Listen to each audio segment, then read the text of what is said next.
رب عز و جل نے قرآن پاک میں ارشاد فرمایا احل اللہ البیع وحرم الربا، رب تعالیٰ نے بیع کو حلال قرار دیا، یعنی تجارت کو رب تعالیٰ نے حلال قرار دیا اور سود کو حرام قرار دیا۔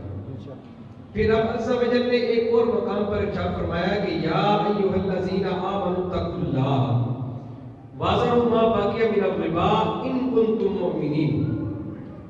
اے ایمان والو، سب سے پہلی بات جو رب تعالیٰ نے ارشاد فرمائی کہ اے ایمان والو، اے وہ لوگ جو ایمان لے کر آئے، ایمان والو اللہ سے ڈرو، اللہ سے کیا کرو؟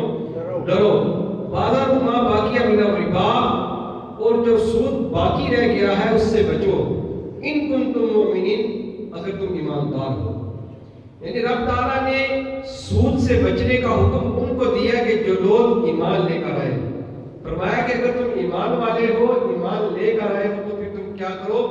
سود سے بچو۔ اور یہ حکم رب تعالیٰ نے صرف ایمان والوں کو دیا ہے۔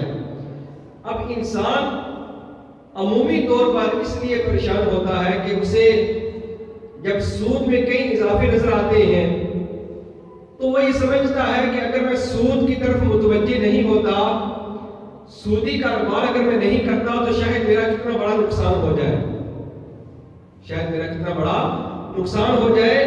خالق کائنات نے قرآن پاک میں ہمیں اس طرح کی توجہ دلائی ہے کہ رب تعالیٰ یہ ارشاد فرماتا ہے کہ تمہیں کئی مرتبہ ایسے ہوتا ہے کہ تمہیں اپنے فائدے کا پتہ نہیں ہوتا، تم سوچتے تو ہو کہ اس کام میں تمہاری یہ فائدہ ہے، لیکن اس کام میں تمہاری یہ فائدہ نہیں بلکہ تمہاری یہ نقصان ہوتا ہے۔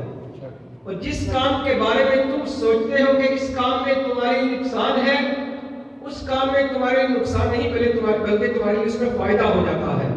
پھر رب تعالیٰ نے ایک اور مقام پر ارشاد فرمایا یمحق اللہ الربا ویربی الصدقات، کہ اللہ تبارک و تعالیٰ سود کو مٹاتا ہے اور صدقات کو پروان چڑھاتا ہے۔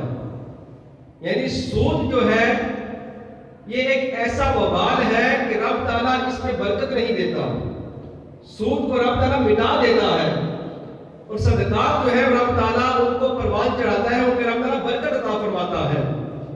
دنیا میں بندہ اگر رب کی رضا کے لیے ایک دینار خرچ کرتا ہے تو قیامت کے دن وہ بہت پہاڑ کی شکل اختیار کر لیتا ہے۔